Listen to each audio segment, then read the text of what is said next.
আসসালামু আলাইকুম। দেখুন মিল্কি মাশরুমটা কিভাবে আপনি প্রসেস করতে পারেন। এটা হচ্ছে ছোট মিল্কি মাশরুম, যেভাবে খুশি কাটতে পারেন এগুলো। তো বড় একটাকে কেটে দেখাচ্ছি।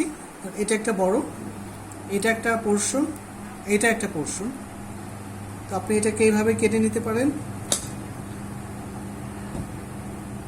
যেভাবে খুশি আপনি সেভাবে কাটতে পারেন। এটা এইভাবে পিস করতে পারেন, এটাকে 2 টুকরা 4 টুকরা আপনার যা খুশি করতে পারেন, এইভাবে টুকরা করতে পারেন।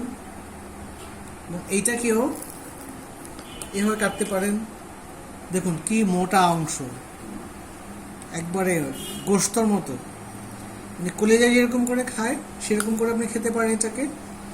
আর আমাদের বাসায় কোরবানির পশুর গোস্ত অনেক আছে, সবার বাসায় কম বেশি আছে। তো আমরা গোস্ত খেতে খেতে আমাদের ওয়েট বেড়ে যাচ্ছে, তাই আমরা এগুলো খেতে পারি। এটা অনেকদিন পাইনি, আজকে পেয়েছি, আজকে নিয়ে এসেছি।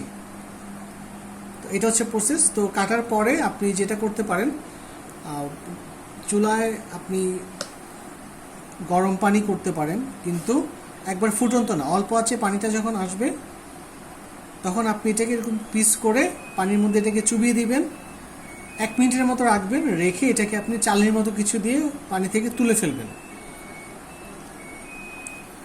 তুলে ফেলার পরে এটাকে ঠান্ডা করবেন, ঠান্ডা করে বক্সে ভরে আপনি ডিপ ফ্রিজে চমৎকার করে রেখে দেবেন।